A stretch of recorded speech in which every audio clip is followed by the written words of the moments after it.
Saving money as a teenager is hard, especially today. And statistics show 60% of all teenagers learn about finance, about money, and about savings right here at home, typically from their parents. 60%. And 2/3 of those save less than $20 a month. So in this video, we're going to share one really simple strategy that we've used in our family so that we can beat the odds when it comes to saving and spending money as a teenager. And not only is it easier than you think, but it takes less than a minute to set up.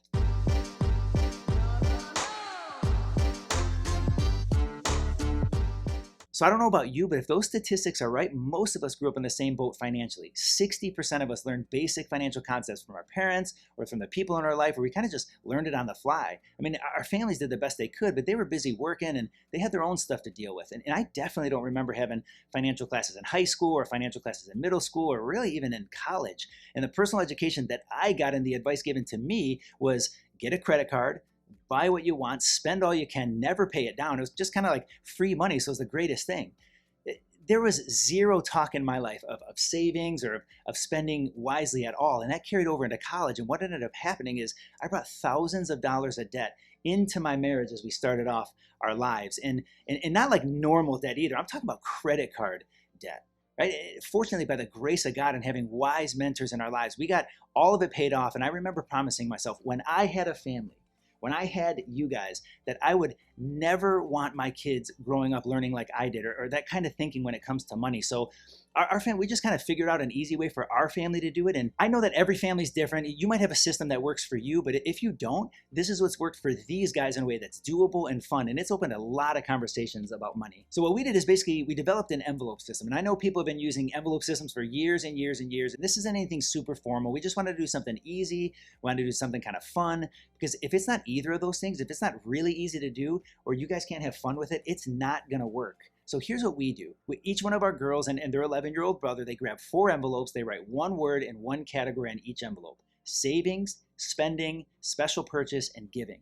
And every time they make money, whether it's from their formal job or from babysitting or from birthdays or from holidays, they break it up into these 4 envelopes. And just to make it easy, we split it up this way: 30% savings, 30% spending, 30% special purchase, and 10% giving. And since this is their system, I wanted them to explain it. So Autumn's going to talk about the spending category, because each of the girls wanted to talk about the category that was closest to their heart and the one they enjoy the most. Autumn, tell us about the spending category. Okay, so I am obviously talking about the spending category, and I drive now. I have my license, and spending money has always been like something I love to do because I just like buying things.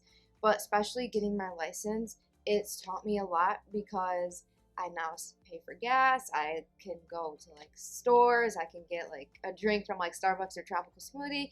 Just like things like that has made me realize like the value of money too, because I've been blessed with 2 jobs, and knowing I have money in my account to spend is very like, oh, I have money to spend, so I just want to spend it. And having these certain categories makes me encouraged, and at the same time doesn't leave me feeling guilty, because I can know I'm taking out of spending money without like taking out of my special savings or special purchase, right? You know, so it's not like I'm taking money out. Say for like I want to go to Tropical Smoothie, I'm taking money out, but then it's like, well, what if that, we'll say $5 because it's expensive, is going to like my future car? I don't have to feel guilty about taking that money away because I know the system that we have. So it's been a great encouragement to me, because it's helped me realize that having this system honestly is very like stress-free, because I feel like a lot of times, like before when I didn't have this system and I would go and spend money, I'd be like, oh wait, but this, I should be saving this money instead of spending it. But now I have the comfort of knowing like, okay, I have this spending money, so I'm going to spend it wisely, but I'm not taking out of any other thing that I'm saving. Right. So that's giving you, it gives you a pile of money to draw from that, yeah. Hey, I can buy that $5 smoothie. I can buy that $5. How much is a Starbucks? Like 4. So $4, $5, whatever it is. But that's been a really good encouragement for all of you guys, especially with the spending category, because you've told me it's kind of cool now. I don't have to feel guilty about pulling it from other places. So that's great. So you break up. So Autumn has a different system too, because now that she's driving and she's paying for gas, we set her up with a debit card. So she has her bank account with a debit card. so she can actually use those categories on her debit card and categorize them in her account and keep it all straight in her notes app and things like that. So she still does that system with her debit card. Yeah, just not like on paper, it's on my phone. Right. So it's been fun for you. Yeah, Good. So Chloe, your category is savings. She really enjoys this category. So talk about that. So savings is it's 30% of what you make, and it's for like the future. It's like you're saving. It's like for saving for college, books, and whatever. And my dad taught me to like be patient with this money and wait. And so I bought my own AirPods because my dad made me buy them. And so, or we'll just I'm helping her learn the value of money and buy a purchase that she wants. So he made me buy them. So I saved up $250 for AirPods, and I cut. And how long did that take? A long time. It took a while. So I cut the grass, I babysat, I cleaned my grandma's house, like anything I could like get to get money, I was like doing. I saved up about $210, and so I called my dad at work and I was like, "Can you lend me like $40 so I can like get them like now?" And he said no. Yeah, she had $210. I mean, which took a while. It was a long time. I mean, she did fantastic, saving up. And she was waiting for him. And then the day came where she had 210, and she said, "I'm going to have 40 coming up soon. I'm going to babysit in a week or two, or I'm going to do something else. I'm going to have that $40 or that extra $30. Can you just give me the 210 or the 240 so that I can get my AirPods, and then I'll pay you back when that I have that extra money?" And so I told her, I said, it hurts. I mean, as a parent, it hurts. Of course you want them to have it. She's worked so hard. You want her to, but I did it because I wanted her to feel that reward of waiting, that reward of saving up and actually having all the money in her hand at that time for the AirPods. So, and when you bought them, it felt good. It really did. And was it worth the wait? Yes. Okay. And so I just want to tell you guys, like when you're close to the finish line, you always want to cheat your way because like you've done something for so long and you're so close, but you know how long that's gonna take. And you don't want to. I just encourage you guys to be patient. It will come. And by the way, we're not perfect at this. We don't do this. We don't have it all figured out. We haven't done it perfectly. It's just something that we're doing that's really encourage them to start saving and start waiting for things that are in the future, which is very hard nowadays because we're not taught to wait for anything. We have Instagram. We can have anything now. We have Amazon, 1-day shipping, same-day shipping, 2-day shipping. So it's hard to wait for things. So this is just teaching a little bit of patience, which I think in the long run is worth it. So Brooklyn, you wanted to talk about the special purchase category. So let's talk about that. So I have special purchase, and again, 30% is whatever you make goes in this envelope, and this is probably one of my most favorite envelopes because it like gets you like longing to make money and all that, because whatever you save up in here goes towards something like special, hence the name. And special purchase is different from savings. That's the big thing. Yeah. So tell me your special purchases because you're excited about these. Or your biggest one. My biggest one is a Ford Raptor. I love babysitting and all that, and I love doing it for the kids, but I also love it for just to put more money towards this because it's like getting me motivated because I'm working for this, and then when I get it, I'm going to be like, I saved up for this.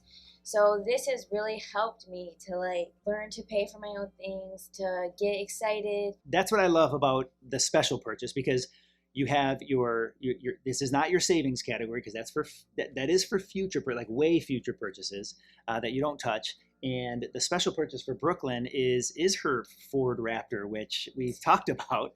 That's just her dream thing right now. And how much is a Ford Raptor? $50,000-$60,000. So she's got about $59,730 to go for that. The point is, she's setting an accomplishable one. She wants to buy a MacBook for college, and they break up everything that they make and put it 30% into the special purchase, 30% into savings, 30% into the spending. Now I'm going to talk about the giving envelope. So for us, we decided the giving envelope is going to be 10%. And really, we call it we call it the giving and generosity envelope, because that's exactly what the goal is for this money. The money in this envelope is for giving and generosity, whatever that means, whatever that looks like, whenever we want. And obviously, as Christians, we believe we're called to be a blessing and to give. And the Bible has a ton to say about this. And we'll say that for another video, but for now, we go by a couple biblical principles here. The first is that God loves a cheerful giver, because with all of this, we want to give joyfully. We don't want to give begrudgingly or say, oh, I have to take this. Oh, it hurts so bad to take this out of that giving envelope. No, we want to give joyfully. And just like Autumn said, setting aside that money for spending, you know, you can pull out of that and say, hey, this is my spending money. This is guilt-free spending money. I can buy whatever I want with it. And you know that you're saving in other areas. But for the giving envelope, that's just the same feeling. We look at this envelope and say, you know what? It's all God's anyway. We put it in this envelope, and we know that if we see somebody in need, or they see a friend or a family that they're like, hey, can we give out of our envelope from that person? Absolutely. Of course, we give to our local church and things like that, but anything that God lays on our heart, that's exactly what it's for. So it's just, all of this is just, this envelope is just a way to be open-handed with resources that God's given us, and then watch him use it in people's lives, both around the world and right here at home. So the second principle is Jesus's words that it's more blessed to give than to receive, which totally flies in the face of the culture we live in, right? It's hard enough to save money as it is, let alone give some away, especially when these girls right here, if you have teenagers or you have kids, you know that, and I know that these guys are living in a time and an environment where most of their friends are driving brand new cars. They have every new phone that comes out. They have the newest tech. Every time we turn around, there's somebody getting something new. They have the best of everything, the clothes, of everything all the time. Some of their friends work really, really hard for those things. Like Autumn said, she's got 2 jobs right now. These girls work hard in doing it. So there's nothing wrong with having those things, but it's just the environment that they're kind of steeping in. There's always new stuff that everybody's getting, and nobody really has to wait for it. So the point is, with giving, this can be painfully countercultural for them, because it's hard to wait. It's hard to say no to spending and yes to giving, especially when we want something right now. But one thing they've seen is that giving back and giving to God is not only an act of worship, it's an act of the heart. It's an act of trust. It's saying, God, I could hold this, I could keep it, I can invest it, I can spend it, I can buy that car that I want, or I can buy that thing that I want. I can do so many things with this, but we know that you can use it infinitely more and in infinitely greater ways than we can. So thank you for it. Thank you for using it. Somebody needs this money more than I do. And that's been one of my favorite things to see. This is one of my favorite envelopes, because you wouldn't think so, but giving your money away is unbelievably rewarding. It really is. Anyone can do it. Doesn't matter how high or how low your income is. Jesus said, give and it will be given to you. A good measure, pressed down, shaken together, and running over, will be poured into your lap. And then he said this, for the measure that you use, it'll be measured back to you. The upside downness of giving is that it is the most rewarding thing you could ever do. God himself promised that you will be blessed when you give. I mean, that's not my words, that's Jesus's words. But being blessed from giving, that's not the point. That's a byproduct. The point is that we're using our blessings to be a blessing. You're using your blessings to be a blessing. And in the process, it changes your heart. Giving, it's totally counterculture. Giving does something in your heart and your spirit nothing in this world can do. Just like Jesus said, our hearts follow our treasure, not the other way around. Jesus said, where your treasure is, that's where your heart will be also. So this is just a way to align and shape your heart with what God's doing in the world. And we want to do everything we can to get these kids in on that. So that's the envelope system we're using. 30% savings, 30% spending, 30% special purchase, and 10% giving. This has been a really good system for us. It's just super basic, super simple, but personally, I think that's the way we need to do it. Right? It needs to be simple. It needs to be doable, because once you have that principle, it's not rocket science. It's 30, 30, 30, 10. We don't need to be fancy. We don't need budget software to do this. We don't need anything like that, because at this age, especially at this age, if we don't make it simple for you guys, if we don't make it simple and tangible and easy, they're going to give up. They're going to get frustrated, or they're going to get bored with it, just like everything else, right? So we definitely hope that this helped you and encouraged you from one family to another. I hope to you it seems very doable and easy. And if you don't have a system, just start with this. Like they've had a lot of fun with this, and this has opened up a ton of conversations about money and savings and finances. And this is something that they're for sure going to take into their adult lives. They're going to take these little things they learned and they're going to use them in the massive categories of their lives as they get older. It's like the scripture says, if you can be faithful in little, you can be faithful with much, right? So if you guys can be faithful with 4 envelopes, if you can be faithful with 4 easy envelopes that are on a counter, putting your money in them week after week, you can be faithful with the bigger things that God entrusts you with as you go out into the world, as you grow into adults. So we just want to say, we hope this helped. Thanks so much for watching. I hope you enjoyed it. If you want to leave a comment, we'd love to hear from you. If your family has other options or you do it differently, we would love to know. Like all of us, we read the comments, we respond to comments. We would love to see what you guys do as a family, what other families do. So maybe it'll be something that'll help us or a way we can tweak our system. So let us know. So if you enjoyed it, definitely hit that like button. Give these girls a big thumbs up for all their hard work because they're working hard. I'm super proud of them, and I hope that, again, that this encouraged you. So we're so glad you watched. Thanks so much. We had fun. Hope you're encouraged by it. God bless you guys. We will see you next time in the next video.